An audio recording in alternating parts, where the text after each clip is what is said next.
很多人都好奇我的真实学历背景经历，今天我以跟美国朋友聊天的形式，聊聊我一开始在台湾为什么英文不好被嘲笑，后来怎么来到美国，为什么法律系毕业没有留在台湾，以及在这边的文化冲击。Let's go!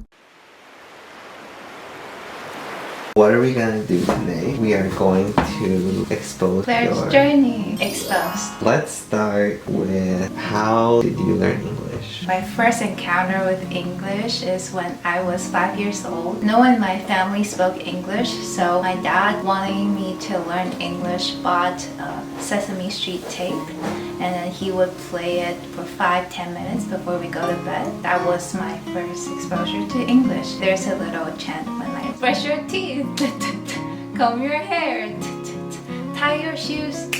When you listened to that, did you know what they were saying, or was it just... No, like I was 5 years old, so it didn't do much for me. That was just my first exposure. Afterwards, I went through the normal public school education in Taiwan. My English wasn't that good either. I remember I was laughed at in school because I couldn't spell elephant on the whiteboard. The teacher put us into two groups. We had to run to the whiteboard and spell out the word that the teacher read to us, and then the teacher went like elephant, and I was like E-L-E-F, and then the boys back there is like, oh my gosh, why can't you do it? They're like laughing at me. So I wasn't that good at English in school. I only started taking it really seriously after I graduated from college. So when did it actually start to get better then? I started to take it really seriously after I graduated from college. I majored in law, and the trajectory was to become a lawyer in Taiwan, but I did not have any passion for practicing law. So I started to rethink where I want to go in the future. I was really lost at the time. I really love anything innovative, technology related. So I started to think, hey, maybe America is for me, because you always hear those stories of Silicon Valley, Google, or Amazon. I wanted to do something tech related. I thought the first step is to speak good English, or else you wouldn't be able to communicate that well in the workplace or settle in a new culture. Was there any struggles when you started learning it, or do you look back and you're like cringe or anything? Yeah, so before this YouTube channel, I started a few YouTube channels in English. I deleted all of them, so don't search it up because it's so embarrassing. I'll try to find a clip and put it in here. Basically, it's like all the bad choices of words, the grammar stuff, everything. I definitely come a long way. Just kind of like a quick little time. You learned English, you learned TOEFL, or not learned, but you passed it. How was your first time coming here? Was it as a student? Was it as a visitor? I first came here as a student. I went to Philadelphia, Temple University for about 8 months as a student. It was a really life-changing experience. There was definitely ups and downs throughout the process because we've never been to a new country. Family didn't understand what you're working on, and there's the money issue. So it wasn't like I was certain I'm gonna come here and then stay. It wasn't like that. There was a lot of ups and downs. But when I came here, I remember I landed in JFK and I walked into the city. It feels like I was in a movie like Gossip Girl or something. It's like, wow, I'm living the dream. It's really cool. I will never forget that moment. Was it hard leaving home and coming here, or how was that like?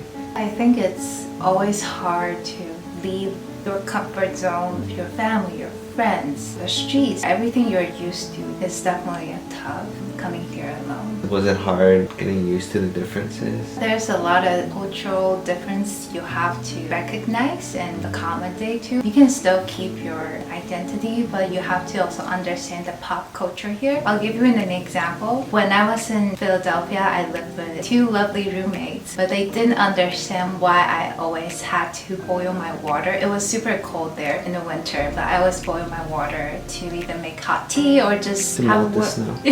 Yeah, to melt the snow or have some warm water. They didn't understand why I always had to boil my water, and then one time when they were throwing a party in our living room, I overheard them saying that, hey, our new roommate Claire, she drinks warm water. Before that, it didn't click with me. Oh, it's like a new thing for people here that we have warm water. Do you know anyone who drinks warm water? No, no. If you drink warm water, you're kind of like, what are you doing? In our culture, you're supposed to have warm water as a way to stay healthy. Here, the majority of people love their cold drinks, me included. I love my cold drinks. I also love warm soup more than people here. So I think I have the best of both worlds. So we were talking about the differences in life here. I for one know that there's a huge difference in 7-Elevens here versus there. What else besides the 7-Elevens was radically different?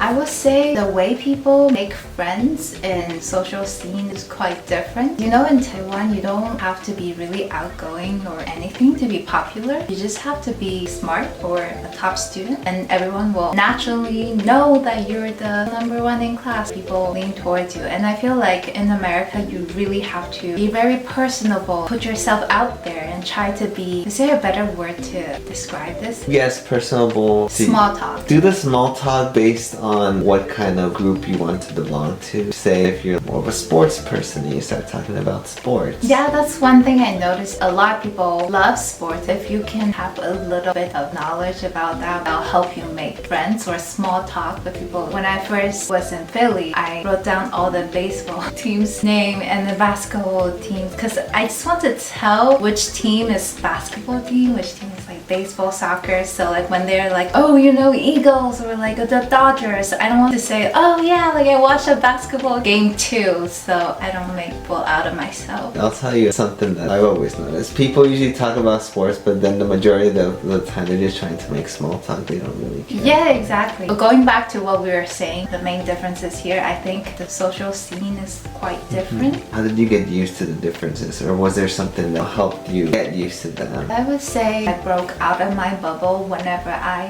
make a friend from a different culture. My first roommates were Caucasian and Indian, so I learned a lot about Indian culture. Also, she was vegetarian. Vegetarian is still not a big thing in Taiwan, so I learned about all of that. And I had Russian friends, Jewish friends, people from the Middle East, Turkey, Greece, all kinds of places. You'll learn about their culture. One time I went out with a friend and then he was ordering Greek yogurt, and I realized that was a big part of their diet. A lot of things will make sense to you more as you have a more intimate relationship with your friends. Making friends help a lot with understanding people. Yeah, that's true. I assume a lot of people from outside of the US, they think of America as like only a certain type of people live here, when in reality I it's... blame that on Hollywood. Yeah, Hollywood's making a change, but you're right, up until recently, all you would see would be a Certain type of people. With all these new experiences that you have been gaining, do you think that helped with your English learning and English just in general? I got my English to a certain level before I came to America, but I definitely come a long way. There's certain things that are hard to learn just from